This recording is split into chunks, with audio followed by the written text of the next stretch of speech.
नमस्कार दोस्तों, आज न्यूज लाइव 101 नॉन स्टॉप में आप सभी का स्वागत है। आज है बुधवार 21 मई 2025। हिंदू पंचांग के अनुसार आज है ज्येष्ठ कृष्ण नवमी विक्रम संवत 2082। इस्लामी हिजरी कैलेंडर के अनुसार आज है 23 जुल्किदा 1446 हिजरी। आज का दिन राष्ट्रीय स्तर पर एंटी टेररिज्म डे यानी आतंकवाद विरोधी दिवस के रूप में मनाया जाता है। यह दिन भारत की एकता, अखंडता और अमन शांति के प्रति हमारी प्रतिबद्धता को दोहराने का दिन है।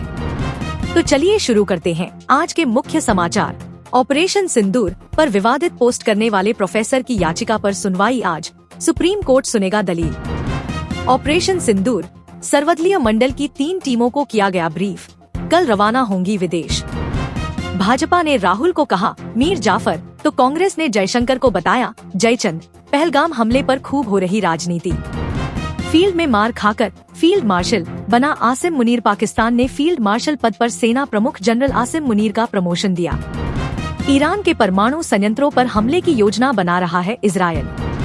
पाकिस्तान सीमा पर जनता के लिए रिट्रीट समारोह आज से फिर होगा शुरू। अमेरिकी राष्ट्रपति का ऐतिहासिक ऐलान, ट्रंप ने की golden dome missile defence shield की घोषणा। महाराष्ट्र के इलाकों में बारिश और तेज आंधी तूफान को लेकर अलर्ट जारी। वक्फ कानून को चुनौती देने वाली याचिकाओं पर आज फिर सुनवाई होगी। लद्दाख क्षेत्र में वास्तविक नियंत्रण रेखा के पास चीनी सैनिकों की संदिग्ध हलचल फिर देखी गई है। भारतीय सेना पूरी तरह सतर्क है और स्थिति पर नजर बनाए हुए है। रक्षा मंत्रालय के अनुसार किसी भी अप्रत्याशित स्थिति से निपटने के लिए सेना को हाई अलर्ट पर रखा गया है। अमेरिका ने साफ किया है कि वह ताइवान के साथ खड़ा है और चीन की धमकियों के बावजूद ताइवान की सुरक्षा में सहयोग देता रहेगा। यह बयान विदेश मंत्री एंटनी ब्लिंकेन की ताइवान यात्रा से पहले आया है। चीन ने इसे अपने आंतरिक मामलों में दखल बताया। यूक्रेन के खार्किव क्षेत्र में रूसी मिसाइल हमले में 8 लोगों की मौत हो गई है। रूस का दावा है कि उसने यूक्रेनी सैन्य ठिकानों को निशाना बनाया, जबकि यूक्रेन का कहना है कि यह आम नागरिकों पर हमला था। दोनों देशों के बीच शांति की कोई उम्मीद नहीं दिख रही है। पाकिस्तान में महंगाई दर 38% के पार पहुंच गई है, जिससे आम जनता की हालत और बिगड़ रही है। IMF की शर्तों पर नई टैक्स नीति लागू की गई है, जिससे पेट्रोल डीजल की कीमतों में भारी इजाफा हुआ है। इस वजह से कई शहरों में विरोध प्रदर्शन हो रहे हैं। गाजा पट्टी से रॉकेट फायरिंग के जवाब में इजरायली सेना ने हवाई हमला किया, जिसमें कई ठिकाने ध्वस्त हो गए। हमास ने इसका बदला लेने की चेतावनी दी है। यह संघर्ष रमजान के बाद फिर से तेज हुआ है, जिससे इलाके में अस्थिरता और बढ़ गई है।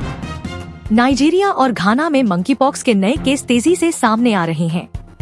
WHO ने इसे लेकर हाई अलर्ट जारी किया है।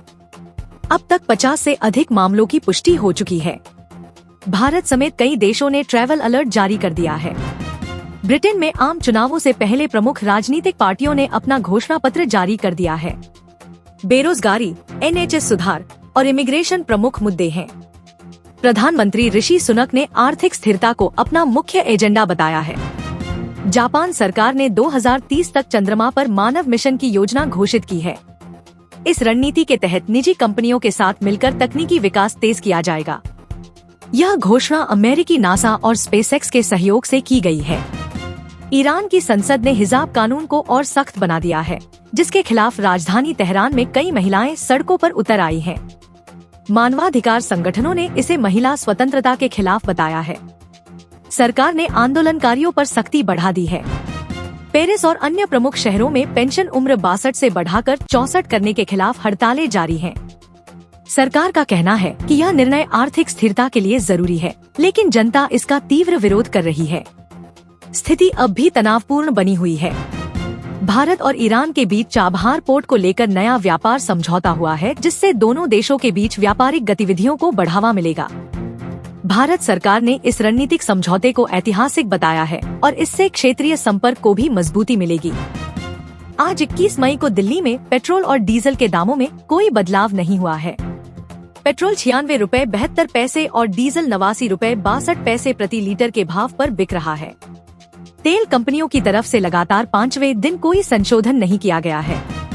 मध्य प्रदेश सरकार ने आज प्रधानमंत्री आवास योजना के अंतर्गत 1.2 लाख नए लाभार्थियों की सूची जारी की।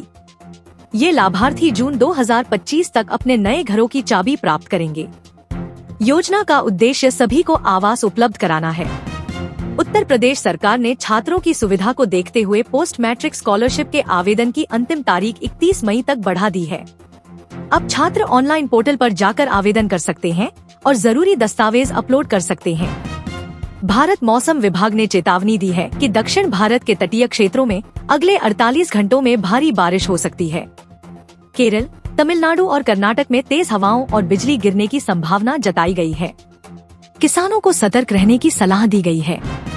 भारत सरकार ने उज्ज्वला योजना के तहत मिलने वाली 200 रुपए की LPG सब्सिडी को अगले 6 महीनों तक जारी रखने की घोषणा की है। इस फैसले से देश के 9 करोड़ से ज्यादा परिवारों को राहत मिलेगी। सब्सिडी सीधे लाभार्थियों के बैंक खाते में ट्रांसफर होगी। भारतीय रेलवे ने यात्रियों की बढ़ती संख्या को देखते हुए देश भर में 60 समर स्पेशल ट्रेनों की घोषणा की है। ये ट्रेनें मई और जून के बीच उत्तर भारत, महाराष्ट्र, बंगाल और दक्षिण राज्यों को जोड़ेंगी। टिकट बुकिंग IRCTC साइट पर शुरू हो चुकी है।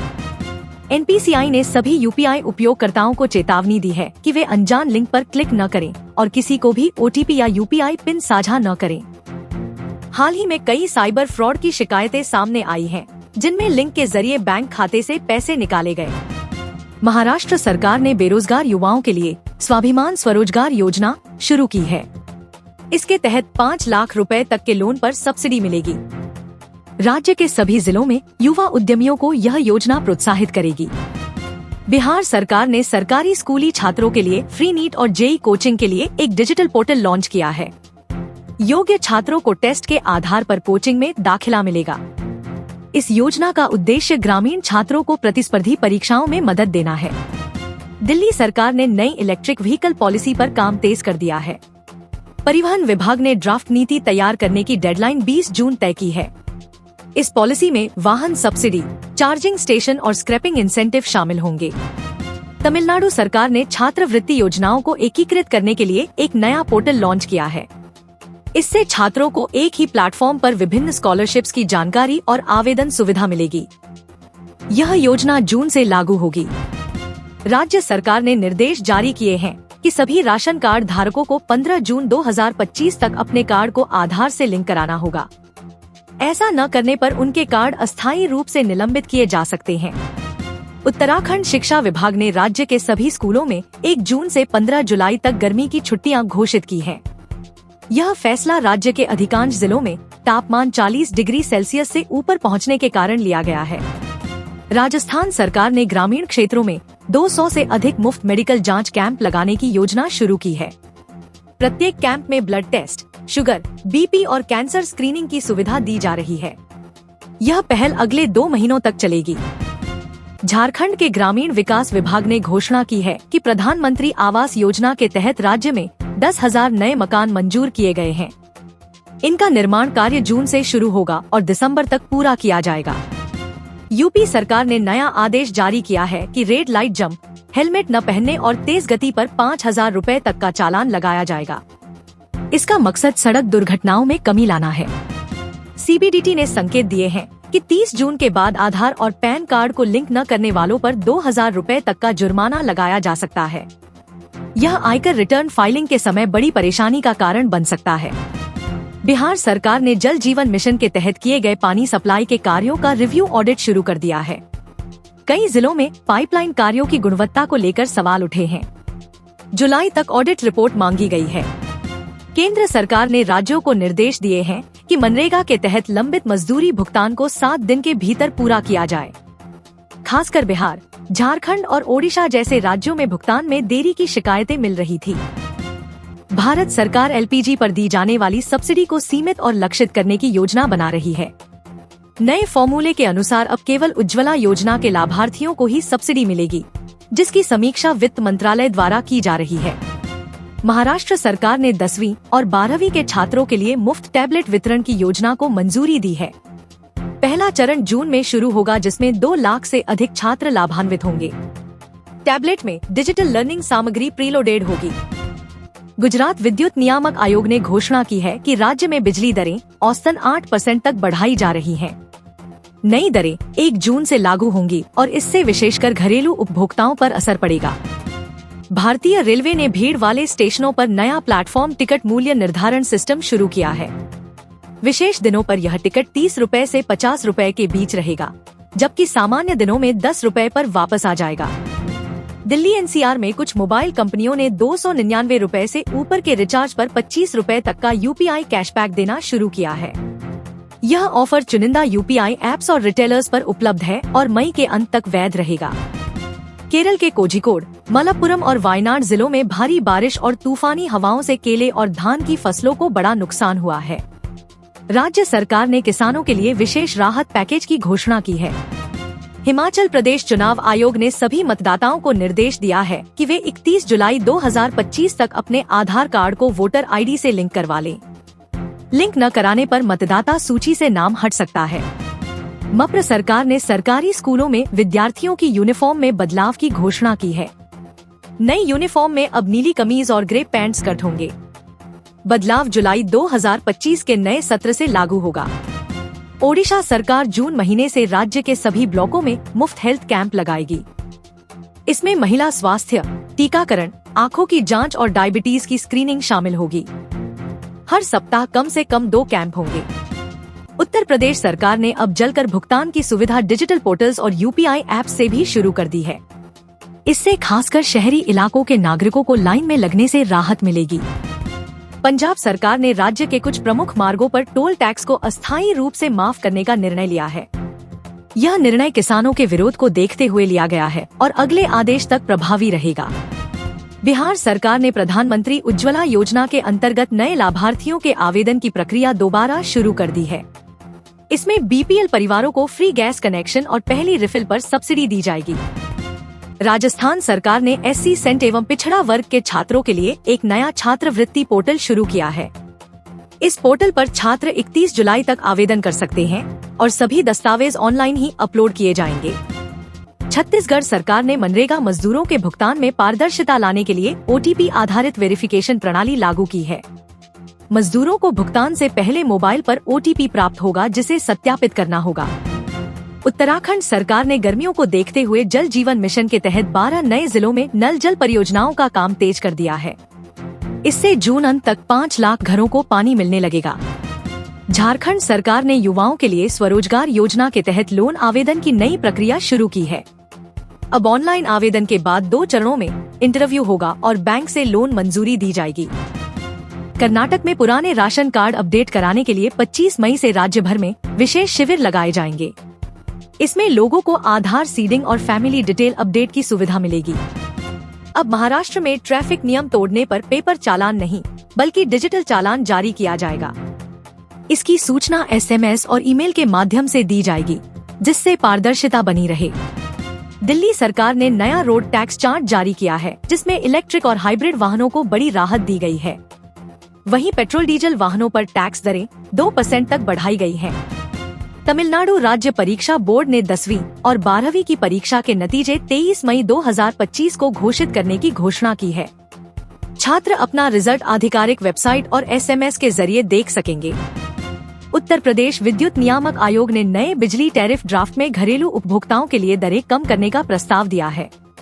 प्रस्ताव के अनुसार 2 किलोवाट तक लोड वाले घरों को सबसे अधिक राहत मिलेगी। मध्य प्रदेश सरकार ने राज्य के करदाताओं को राहत देते हुए आधार और पैन कार्ड लिंक करने की अंतिम तारीख को 30 जून 2025 तक बढ़ा दिया है। लिंक न करने पर पैन कार्ड निष्क्रिय माना जाएगा। ओडिशा सरकार ने सरकारी अस्पतालों, मुफ्त चिकित्सा सेवाओं और वैक्सीनेशन केंद्रों की जानकारी के लिए एक नया वेब पोर्टल लॉन्च किया है, जिससे ग्रामीण क्षेत्र के लोग भी ऑनलाइन सूचना पा सकेंगे। तेलंगाना सरकार ने राज्य में पड़ रही अत्यधिक गर्मी को देखते हुए स्कूलों की गर्मी की छुट्टियों को 20 जून तक बढ़ाने का निर्णय लिया है। पहले यह अवकाश 10 जून तक प्रस्तावित था। हिमाचल प्रदेश के मंडी, सोलन, शिमला सहित 6 जिलों में मौसम विभाग ने हीटवेव और भारी बारिश का अलर्ट जारी किया है। प्रशासन ने सभी स्कूलों को 3 दिन के लिए बंद रखने के निर्देश दिए हैं। पंजाब सरकार ने ग्रामीण क्षेत्रों में 200+ मोबाइल मेडिकल यूनिट्स तैनात की हैं, जो मुफ्त जांच, दवा और वैक्सीनेशन सेवाएं प्रदान कर रही हैं। यह सेवा खासकर सीमावर्ती जिलों में केंद्रित है। राज्य सरकार ने सभी छात्रवृत्ति योजनाओं को एकीकृत पोर्टल पर लाकर पारदर्शिता बढ़ाने के लिए नया फीचर जोड़ा है, जिससे छात्र अपने आवेदन की स्थिति ऑनलाइन ट्रैक कर सकेंगे। केरल पुलिस ने बढ़ते ऑनलाइन फ्रॉड के मामलों को देखते हुए साइबर सतर्कता ऐप लॉन्च किया है, जिसमें नागरिक संदिग्ध लिंक, कॉल या ट्रांजैक्शन को रिपोर्ट कर सकते हैं। राजस्थान सरकार ने मुख्यमंत्री चिरंजीवी योजना के अंतर्गत मुफ्त इलाज के लिए 12 नई बीमारियों को शामिल किया है। इसमें हृदय रोग, किडनी फेलियर और कैंसर जैसे गंभीर रोग शामिल हैं। बिहार शिक्षा विभाग ने स्कूल बंदी के दौरान छात्रों की पढ़ाई को जारी रखने के लिए ऑनलाइन कक्षाओं, वीडियो लेक्चर और असाइनमेंट के लिए एक नया डिजिटल पोर्टल एक्टिव किया है। दिल्ली परिवहन विभाग ने नई रोड टैक्स नीति लागू की है, जिसमें इलेक्ट्रिक वाहनों पर 100% छूट दी गई है, जबकि पेट्रोल और डीजल वाहनों पर टैक्स दरें थोड़ी बढ़ाई गई हैं। यह नीति 1 जून 2025 से प्रभावी होगी। महाराष्ट्र सरकार ने मनरेगा मजदूरों के लंबित भुगतानों को प्राथमिकता देने का फैसला किया है। इसके लिए एक नया डिजिटल मॉनिटरिंग डैशबोर्ड लॉन्च किया गया है, जिससे पारदर्शिता और गति बढ़ेगी। राज्य सरकार ने सभी जिलों में 30 जून तक राशन कार्ड सुधार अभियान चलाने का ऐलान किया है। इसके तहत परिवार के सदस्यों, आयु और पता आदि की जानकारी अपडेट कराई जा सकेगी। तमिलनाडु उच्च शिक्षा विभाग ने शैक्षणिक सत्र 2025 से 26 के लिए एडमिशन प्रक्रिया 25 मई से शुरू करने की घोषणा की है। इस बार सभी आवेदन पूरी तरह ऑनलाइन होंगे। धामी सरकार ने युवा स्टार्टअप स्कीम की शुरुआत की है, जिसमें 18-35 वर्ष के युवाओं को छोटे व्यवसाय के लिए 2 लाख रुपए तक सब्सिडी युक्त ऋण दिया जाएगा। यह योजना जून से शुरू होगी।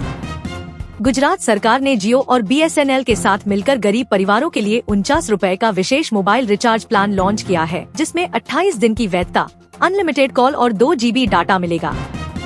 हरियाणा कौशल विकास मिशन के तहत 10 जिलों में नए ट्रेनिंग सेंटर्स शुरू किए गए हैं। इनमें कंप्यूटर, इलेक्ट्रीशियन, प्लम्बिंग और डिजिटल मार्केटिंग जैसी कोर्स उपलब्ध होंगे। अब झारखंड के नागरिक अपने आधार में नाम, जन्मतिथि, फोटो आदि अपडेट करवाने के लिए नजदीकी कॉमन सर्विस सेंटर पर भी आवेदन कर सकेंगे। UIDAI ने यह सुविधा पूरे राज्य में लागू कर दी है। राज्य सरकार ने सड़क सुरक्षा बढ़ाने के उद्देश्य से हेलमेट न पहनने पर 1000 रुपए और बिना लाइसेंस वाहन चलाने पर 5000 रुपए का चालान तय किया है। नया नियम आज से प्रभावी हो गया है।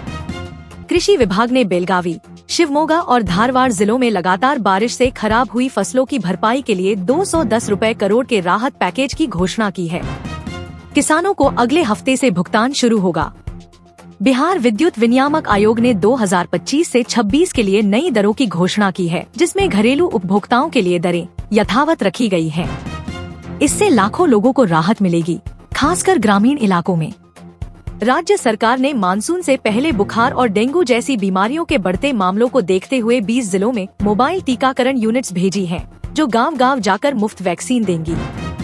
MP बोर्ड ने कक्षा 10वीं और 12वीं के परिणाम 24 मई 2025 को जारी करने की घोषणा की है। छात्र MP बोर्ड की आधिकारिक वेबसाइट पर रोल नंबर से रिजल्ट देख सकेंगे। स्वास्थ्य विभाग ने राज्य के 15 जिलों में मुफ्त जांच और इलाज के लिए मेगा हेल्थ कैंप की शुरुआत की है। कैंसर, मधुमेह और हृदय रोग जैसी बीमारियों की स्क्रीनिंग की जाएगी। पंजाब नगर निगम ने जल संरक्षण के लिए नया स्लैब लागू किया है, जिसमें प्रति माह 500 लीटर से अधिक जल उपयोग करने वालों पर अतिरिक्त शुल्क लगेगा। नियम 1 जून से लागू होगा। CM योगी आदित्यनाथ ने गोरखपुर में नए मेडिकल कॉलेज की आधारशिला रखी है। इसमें MBBS की 100 सीटें होंगी और आधुनिक सुविधाएं उपलब्ध होंगी। कॉलेज 2026 से छात्रों को प्रवेश देगा। दिल्ली में 21 मई को पेट्रोल 94 रुपए 72 पैसे और डीजल 87 रुपए 62 पैसे प्रति लीटर पर स्थिर रहे। लगातार चौथे दिन कोई बदलाव नहीं हुआ। इससे वाहन चालकों को राहत मिली है। देश के अन्य राज्यों में भी मामूली घटबढ़ देखी गई है। बैंक ऑफ बड़ौदा ने 1 साल की फिक्स्ड डिपॉजिट पर ब्याज दर 6.5% से बढ़ाकर 6.75% कर दी है। नई दरें 23 मई से प्रभावी होंगी। इससे सीनियर सिटीजन को भी अतिरिक्त लाभ मिलेगा। सरकार ने उज्ज्वला योजना के तहत सब्सिडी अब सीधे लाभार्थियों के बैंक खातों में भेजने का आदेश जारी किया है। इससे पारदर्शिता बढ़ेगी और भ्रष्टाचार में कमी आएगी। जून से यह नियम लागू होगा। केंद्रीय आवास मंत्रालय ने 2025 तक 25 लाख नए मकान बनाने का लक्ष्य तय किया है। इसमें शहरी और ग्रामीण दोनों क्षेत्रों को शामिल किया गया है। राज्यों को विस्तृत गाइडलाइन भेजी गई है। उत्तर प्रदेश सरकार ने राशन कार्ड को आधार से लिंक करने की अंतिम तिथि 30 जून 2025 तय की है। जो कार्ड लिंक नहीं होंगे उन पर सब्सिडी रोक दी जाएगी। जिलों को निर्देश जारी किए गए हैं। राष्ट्रीय वृद्धावस्था पेंशन योजना के लिए अब केवल ऑनलाइन आवेदन मान्य होंगे। नया पोर्टल राज्य सरकारों से समन्वय बनाकर कार्य करेगा। इससे आवेदन प्रक्रिया पारदर्शी और तेज होगी। ग्रामीण विकास मंत्रालय ने राज्यों को मनरेगा मजदूरी भुगतान 7 दिन में सुनिश्चित करने का निर्देश दिया है। यदि देरी हुई तो संबंधित अफसरों की जवाबदेही तय की जाएगी। अब यूपीआई से 5 लाख रुपए तक के लेनदेन की अनुमति दी गई है, विशेष रूप से अस्पताल और शिक्षा संस्थानों में पेमेंट के लिए। यह सुविधा आज से लागू होगी। इससे डिजिटल ट्रांजैक्शन और सुगम होंगे। भारत सरकार ने 1930 नामक नया हेल्पलाइन नंबर जारी किया है, जिस पर साइबर धोखाधड़ी की सूचना तुरंत दी जा सकती है। साथ ही डेबिट फ्रॉड के मामलों पर तुरंत रोक लगाई जाएगी। उत्तर रेलवे ने हरिद्वार, वाराणसी और कटरा जाने वाली 3 स्पेशल ट्रेनों के टाइम टेबल में बदलाव किया है। यह नई समय सारणी 25 मई से लागू होगी। यात्रियों को SMS के जरिए सूचित किया जा रहा है। बिहार सरकार ने 8 लाख रुपए से कम कीमत की गाड़ियों पर रोड टैक्स में 10% की छूट देने की घोषणा की है। नई नीति 1 जून से प्रभावी होगी। इससे मध्यम वर्गीय परिवारों को राहत मिलेगी। जयपुर, कोटा और उदयपुर समेत 12 जिलों में 22 से 28 मई के बीच मुफ्त इलाज शिविर लगेंगे। इनमें चश्मा जांच, ब्लड टेस्ट और सामान्य इलाज की सुविधा दी जाएगी। 150 से अधिक डॉक्टर तैनात किए जाएंगे। राष्ट्रीय छात्रवृत्ति पोर्टल पर दस्तावेजों का सत्यापन अब फेस ऑथेंटिकेशन और आधार आधारित होगा। इससे फर्जीवाड़ा रुकेगा और छात्रवृत्तियां सही पात्रों तक पहुंचेंगी। नई व्यवस्था के तहत दक्षिण दिल्ली के कुछ क्षेत्रों में अब सुबह 5, 9 और शाम 6 और 9 बजे पानी की सप्लाई होगी। जल बोर्ड ने जनता से पानी का संरक्षण करने की अपील की है। पश्चिम बंगाल स्टेट इलेक्ट्रिसिटी बोर्ड ने बिजली दरों में 3% की बढ़ोतरी की घोषणा की है। यह दरें 1 जून 2025 से लागू होंगी। घरेलू उपभोक्ताओं पर औसतन 2030 का मासिक असर पड़ेगा। अमेरिका और चीन के शीर्ष नेताओं के बीच जलवायु परिवर्तन को लेकर एक नया समझौता प्रस्तावित हुआ है, जिसमें कार्बन उत्सर्जन को 2030 तक 40% कम करने का लक्ष्य रखा गया है। रूस की अंतरिक्ष एजेंसी रोसकोस्मोस ने 2027 तक अपना नया स्वतंत्र अंतरिक्ष स्टेशन बनाने की योजना घोषित की है। यह ISS के विकल्प के तौर पर काम करेगा। संयुक्त राष्ट्र की रिपोर्ट के अनुसार सूडान, सोमालिया और नाइजर में सूखा और संघर्ष के कारण भारी खाद्य संकट उत्पन्न हो गया है, जिससे 2 करोड़ से अधिक लोग प्रभावित हैं। नाटो ने पूर्वी यूरोप में अतिरिक्त सैनिकों की तैनाती की है, ताकि रूस की गतिविधियों पर लगाम लगाई जा सके। पोलैंड और रोमानिया में सबसे ज्यादा फोर्स भेजी गई है। मध्यस्थता के बाद इजराइल और हमास के बीच 3 दिन का संघर्ष विराम लागू हो गया है। संयुक्त राष्ट्र और मिस्र की भूमिका अहम रही है। अब कनाडा के शिक्षा विभाग ने स्टूडेंट वीजा के लिए पेपरलेस आवेदन को अनिवार्य कर दिया है। इससे आवेदन प्रक्रिया आसान होगी। ब्रिटेन की संसद भंग कर दी गई है और प्रधानमंत्री ऋषि सुनक ने 4 जुलाई को आम चुनाव कराने की घोषणा की है। जापान के फुकुशिमा में 6.2 तीव्रता का भूकंप दर्ज किया गया, जिससे कई भवनों में दरारें आईं और बिजली आपूर्ति प्रभावित हुई है। संयुक्त राष्ट्र महासभा में जल संकट को वैश्विक आपदा घोषित करने की मांग की गई है। भारत, ब्राजील और ऑस्ट्रेलिया ने इस पर विशेष चर्चा की। फ्रांस की राजधानी पेरिस में हजारों लोग प्रदूषण नियंत्रण की मांग को लेकर सड़कों पर उतरे। प्रदूषण नियंत्रण विधेयक को तुरंत लागू करने की मांग की गई। IPL 2025 के मुकाबले में RCB के लिए खेलते हुए विराट कोहली ने KKR के खिलाफ 102 रन की शानदार पारी खेली। भारतीय बैडमिंटन स्टार साइना नेहवाल ने आधिकारिक तौर पर अपने संन्यास की घोषणा की। उन्होंने कहा कि अब वे कोचिंग में ध्यान देंगी। भारतीय पुरुष हॉकी टीम ने पाकिस्तान को हराकर एशियन हॉकी कप अपने नाम कर लिया। यह खिताब भारत ने 6ठी बार जीता है। तमिलनाडु के डी गुकेश ने विश्व चेस चैंपियनशिप के क्वार्टर फाइनल में प्रवेश किया, जो कि भारत के लिए गौरव की बात है। BCCI ने T20 वर्ल्ड कप के लिए टीम इंडिया की घोषणा की, जिसमें सूर्य कुमार यादव, जसप्रीत बुमराह और हार्दिक पांड्या जैसे खिलाड़ी शामिल हैं।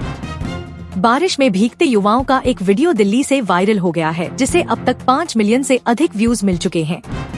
युवाओं द्वारा चलाई गई सेव ट्रीज मुहिम इंस्टाग्राम पर ट्रेंड कर रही है, जिसमें 1 लाख से ज्यादा यूजर्स ने पोस्ट किया है।